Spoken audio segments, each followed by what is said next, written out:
अनवरपुर गांव में बबीता अपनी दो बेटी शर्मिली और सुमन के साथ एक छोटे से घर में रहती थी। बबीता के पति का कुछ समय पहले ही इंतकाल हो गया था, इसलिए बबीता सोचती है कि उसकी बेटियों की शादी जितनी जल्दी हो जाए उतना ही बेहतर है। मुंशी जी, मैंने आपसे कितनी बार कहा है, कोई रिश्ता देखकर बताओ लड़की के लिए। लड़की 19 साल की हो गई है। भाभी जी, मैंने बहुत जगह बात की, लेकिन हर कोई दहेज मांगता है, कोई कुछ मांगता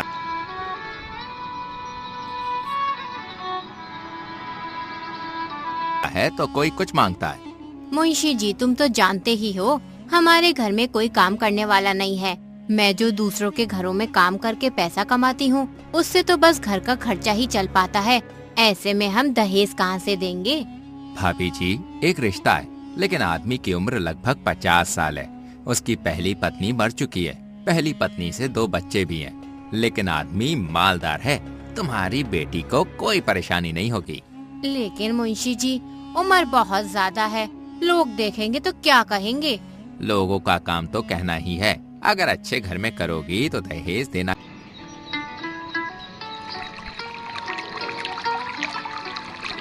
नहीं पड़ेगा। आजकल कोई भी आदमी बगैर दहेज के शादी नहीं करता है, और तुम्हारे पास तो खुद के खर्चे के लिए भी पैसे नहीं है। ऐसे में दहेज कहाँ से दोगी? तुम सही कह रहे हो मुंशी जी, हमारे पास तो फूटी कौड़ी भी नहीं है।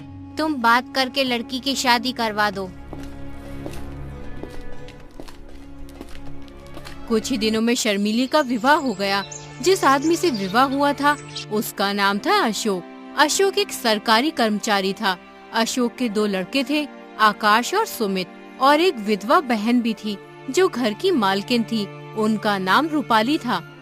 आकाश, अपनी माँ के लिए बाजार से कुछ ठंडी चीजें ले आ, गर्मी बहुत हो रही है। उतने में ही अशोक आ जाता है। उसके हाथ में कुछ सामान था। अशोक शर्मिली को खुश रखने के लिए कोई न कोई तोहफे रोज लाया करता, लेकिन शर्मिली को ना जाने क्यों अशोक के पास बैठना और हंसने बोलने में भी संकोच होता था। इसका कारण ये था कि अब तक ऐसा ही एक आदमी उसका पिता था, जिसके सामने सिर झुकाकर देह चुरा कर निकलती थी। अब उनकी अवस्था का एक आदमी उसका पति था। वो उसे प्रेम की वस्तु नहीं, सम्मान की वस्तु समझती थी। उनसे भागती फिरती थी, अशोक के सामने आते हुए शर्माती थी। अरे भाग्यवान, तुम मुझे देखकर ऐसे भागती हो जैसे मैं कोई खौफनाक जानवर हूँ। अरे मैं तुम्हारा पति हूँ। अगर तुम ऐसे ही शर्माती रही तो घर कैसे चलेगा? तुम अब इस घर की मालकिन हो, जो मन में आए वो करो। अशोक अपनी बहन रूपाली को बुलाता है और उससे घर की चाबी लेकर शर्मिली को घर की खजांची बना देता है। रूपाली, अब से तुम कुछ भी काम नहीं करोगी। जिस भी चीज की जरूरत हो शर्मिली को बोल दिया करो। और शर्मिली, तुम रूपाली का ध्यान रखना, बेचारी सारा दिन परेशान सी रहती है। घर में जिस चीज की भी उसे जरूरत हो उससे मंगा लिया करो। मैं हर महीने की तनख्वाह तुम्हें दे दिया करूंगा, क्योंकि घर के सारे खर्चे अब तुम्हें ही उठाने हैं। अशोक पूरे महीने की कमाई शर्मिली को दे देता है। उनका ख्याल था कि शर्मिली इन रुपयों को देखकर फूली नहीं समाएगी। उधर अशोक की बहन रूपाली मोहल्ले की औरतों से शर्मिली की खूब चुगली करती है। अरे जब से आई है मालकिन बनी बैठी है, एक एक पैसे का हिसाब लिखती है। मैं कभी अपनी जरूरत के लिए थोड़े बहुत पैसे मांग लेती हूँ तो टालम टोल करती रहती है, फिर कहीं 3-4 बार कहने पे ही पैसे देती है। बहन, तेरे भाई को भी क्या बुढ़ापे में इस जवान लड़की से शादी करने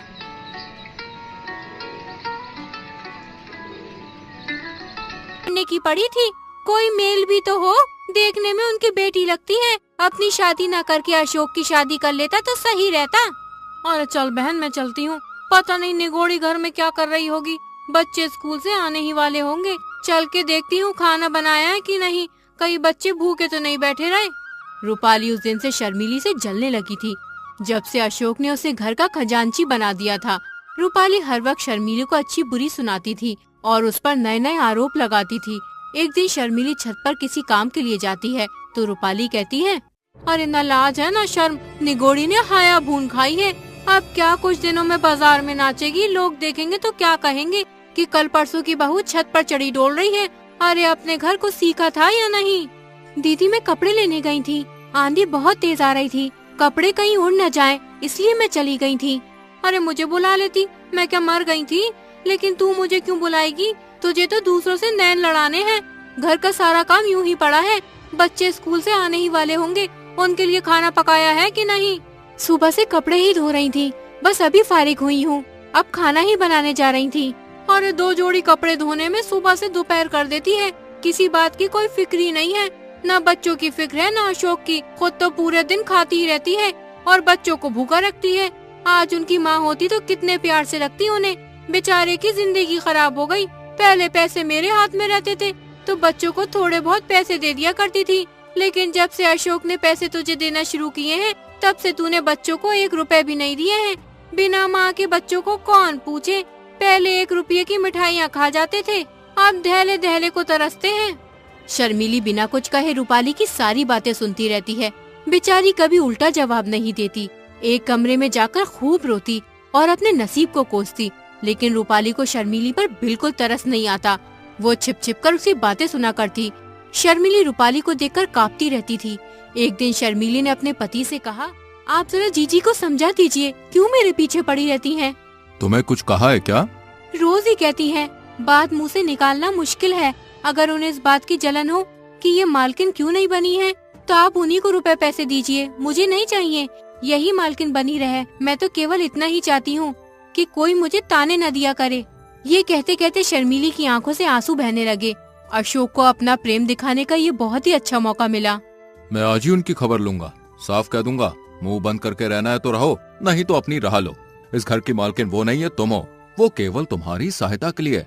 अगर सहायता करने के बदले तुम्हें परेशान करती है तो उनके यहाँ रहने की कोई जरूरत नहीं है।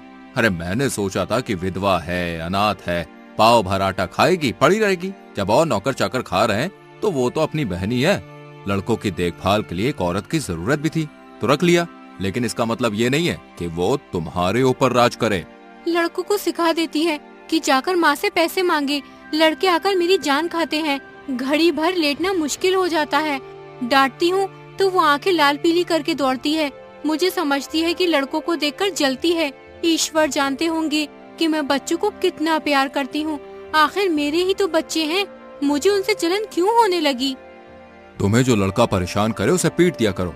मैं भी देखता हूँ कि कौन आंखें लाल पीली करता है। अशोक को तो मैं बोर्डिंग हाउस में भेज दूंगा, बाकी सुमित को आज ही ठीक किए देता हूँ। अशोक ने रूपाली को बुलाया और उससे कहा, तुम्हें इस घर में रहना है या नहीं? अगर रहना है तो शांत होकर रहो, ये नहीं कि दूसरों का रहना मुश्किल कर दो। तुम्हें किसी चीज की कोई कमी है तो मुझे बताओ, शर्मिली को उल्टा सीधा क्यों सुनाती हो? रूपाली समझ गई कि बहू ने सारी बात अशोक को बता दी है, लेकिन रूपाली दबने वाली औरत नहीं थी। वो बोली, अरे क्या हुआ जो तुम इतने आपे से बाहर हो रहे हो? निकल गई सारी बुद्धिमानी। कल की लौंडिया चोटी पकड़कर नचाने लगी, कुछ पूछना न ताछना। बस उसने तार खींचा और तुम काट के सिपाही की तरह तलवार निकाल कर खड़े हो गए। तुम हमेशा शर्मिली को परेशान करती रहती हो, उसमें कमियां निकालती रहती हो, बात बात पर ताने देती हो। अगर कुछ सीख देनी है तो उसे प्यार से मीठे शब्दों में देनी चाहिए। तानों से सीख मिलने के बदले उल्टा और जी जलने लगता है इंसान का। तुम्हारी यही मर्जी है ना किसी बात में न बोलूं, यही सही। लेकिन फिर ये ना कहना कि तुम घर में बैठी थी, क्यों नहीं सलाह दी? जब मेरी बातें जहर लगती हैं तो मुझे क्या कुत्ते ने काटा है जो मैं बोलूं? मेरे से क्या है, कुछ भी करती फिरे, मुझे क्या लेना। इतने में आकाश और सुमित स्कूल से आ गए। आते ही दोनों बुआ जी के पास जाकर खाने को मांगने लगे। जाकर अपनी नई अम्मा से क्यों नहीं मांगते? मुझे बोलने का हुक्म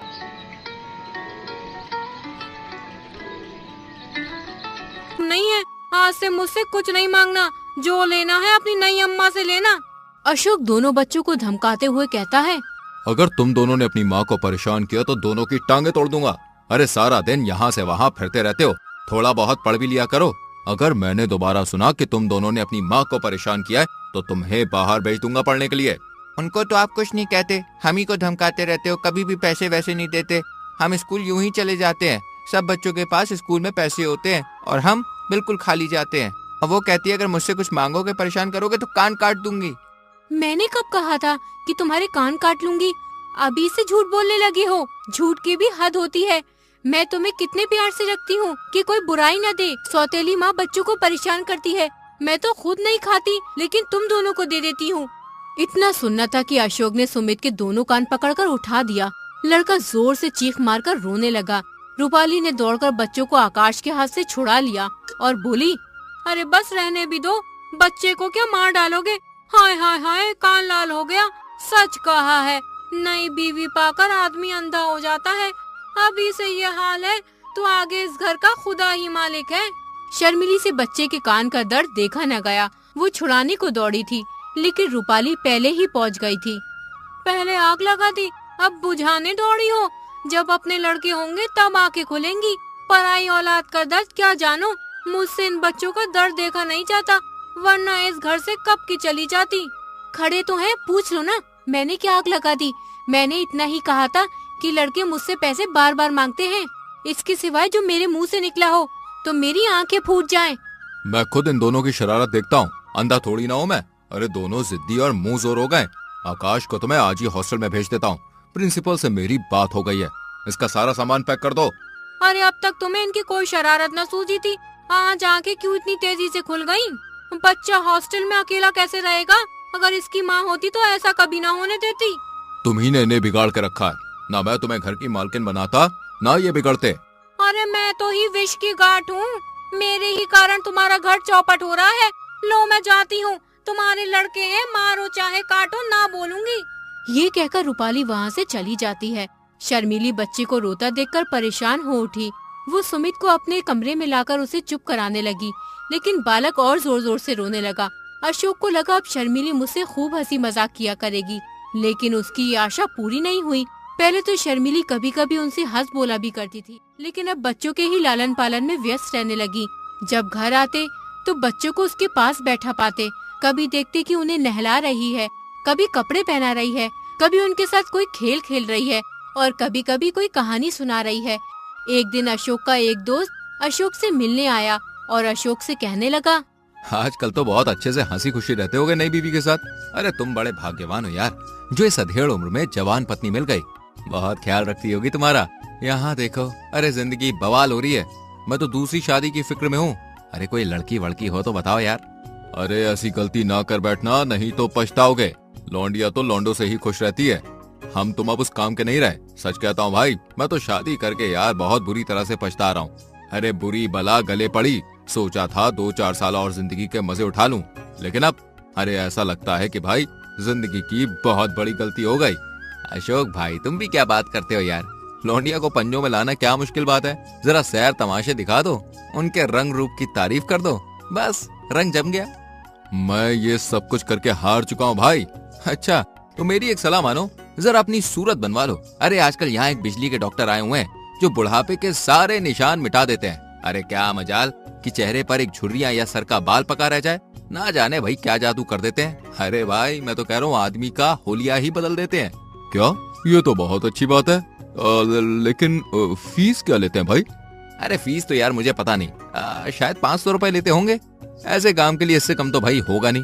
अजी कोई पाखंडी होगा। अरे बेवकूफों को लूट रहा होगा। कोई मेकअप वेकअप लगाकर 2-4 दिन के लिए जरा चेहरा चिकना कर देता होगा।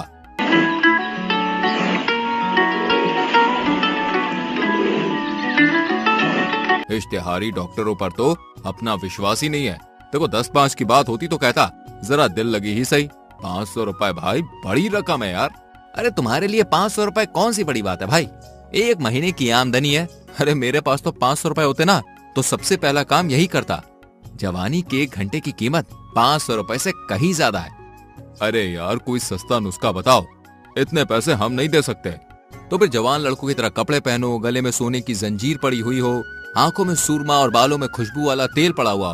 अरे तोन का पिचकना भी जरूरी है। जरा तकलीफ तो होगी, लेकिन फिर देखो कैसे तुमसे हंस हंस के बातें करेगी। और हाँ 10-20 शेर भी याद कर लो। अरे जब भी बात करो ना शायरी कहते हुए करो। 1 महीना मेरी बात का इम्तिहान करके देखो भाई, अगर वो तुम्हारा दम ना भरने लगे तो जो जुर्माना कहो वो दूं। अशोक ने उस वक्त तो ये बातें हंसी में उड़ा दी, लेकिन इसमें से कुछ बातें उसके मन में बैठ गईं। उस दिन से वो हर रोज जवान दिखने के लिए कोई न कोई काम करते। जब भी शर्मिली से बात करते तो 1-2 शायरी जरूर सुनाते। अशोक की ये चाल काम कर गई। दूसरे दिन जब अशोक ऑफिस से घर आए तो देखा शर्मिली अपने कमरे के द्वार पर खड़ी है। आज बहुत दिनों के बाद उन्हें ये कमल खिला हुआ दिखाई दिया। आज इतनी देर कहाँ लगाई, दिन भर रात देखते देखते आंखें फूट जाती हैं। समय से घर आ जाया करो। अरे यार ऑफिस में बहुत काम होता है, ओवर टाइम के पैसे अलग से मिलते हैं। अभी थोड़ा काम और था, लेकिन मैं सिर दर्द का बहाना बनाकर घर आ गया। क्यों इतना काम करते हो? काम उतना ही करना चाहिए जितना आराम से हो सके। प्राण देकर थोड़ी ना काम किया जाता है। मुझे रुपया का लालच नहीं है, तुम आराम से रहोगे तो रुपए बहुत मिलेंगे। भाई आती हुई लक्ष्मी भी तो ठुकराई नहीं जाती ना। लक्ष्मी अगर रक्त और मांस की भेंट लेकर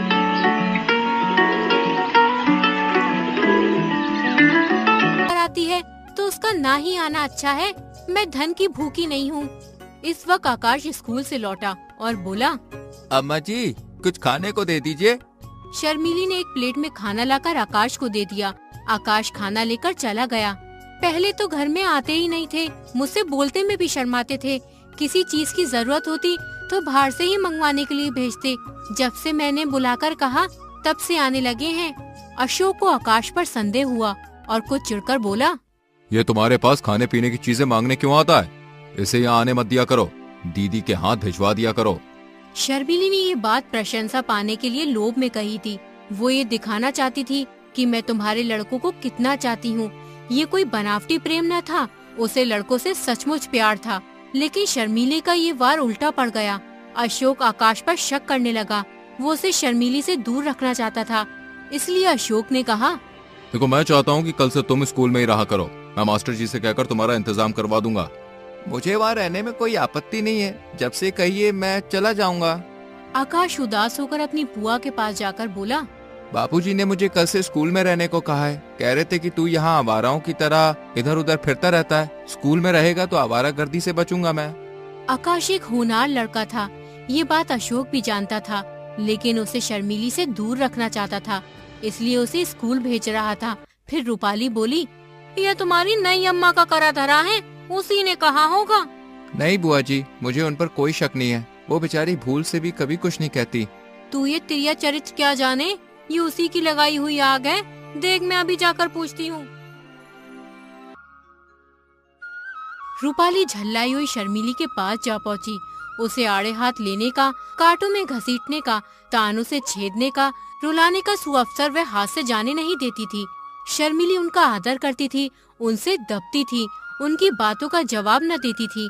वह चाहती थी कि ये सिखावन की बातें कहे, जहाँ मैं भूलूं वहाँ सुधारे, सब कामों में देख रेख करती रहे।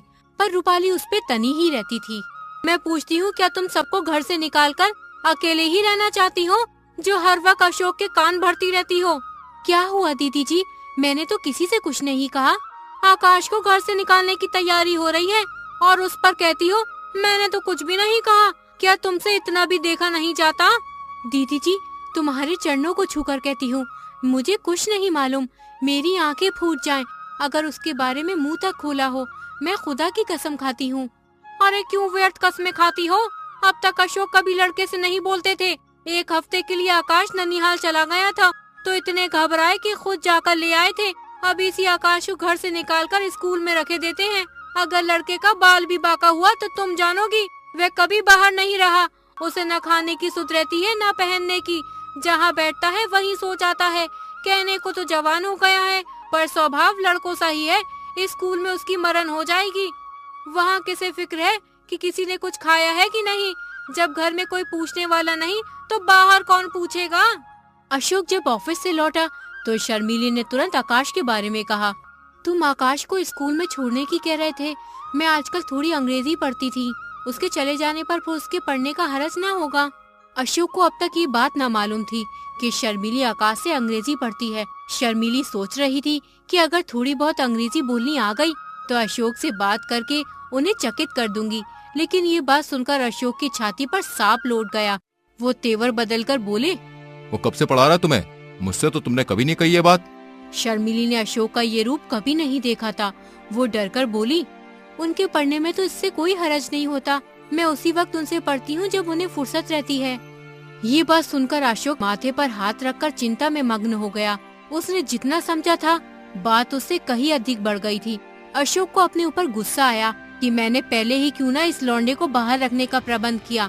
आजकल जो ये महारानी इतनी खुश दिखाई देती है, इसका रहस्य अब समझ आया। पहले कभी कमरा इतना सजा धजा ना रहता था। अशोक अगले ही दिन आकाश को हॉस्टल छोड़ आता है।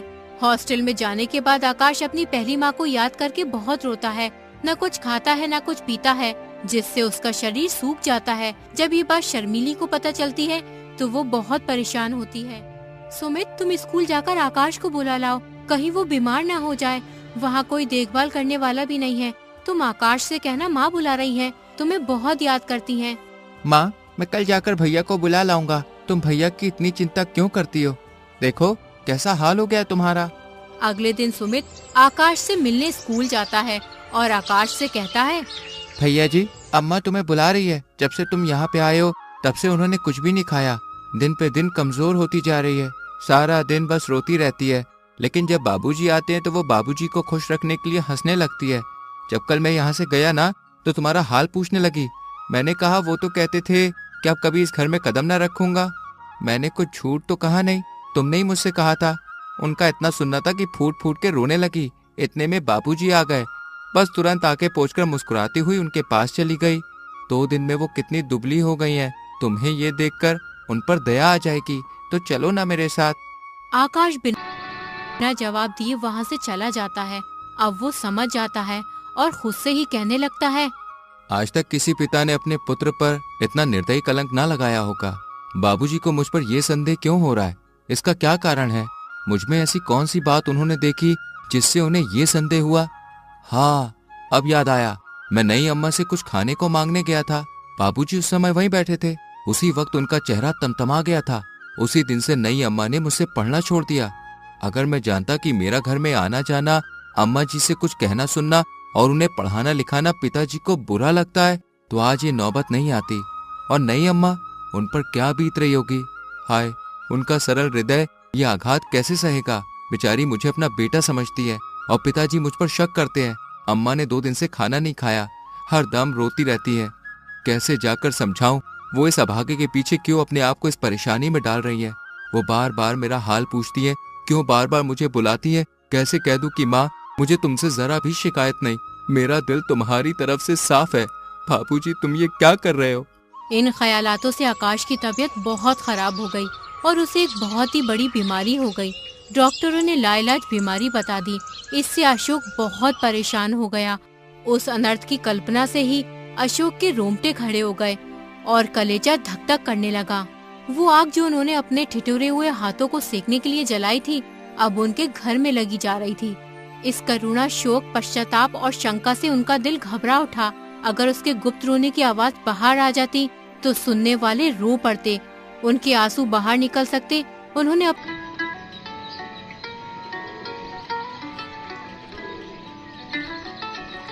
बेटे के बेरंग चेहरे को प्यार भरी निगाहों से देखा और दर्द से बेहाल होकर उसे अपनी छाती से लगा लिया और इतना रोया कि हिचकी आने लगी।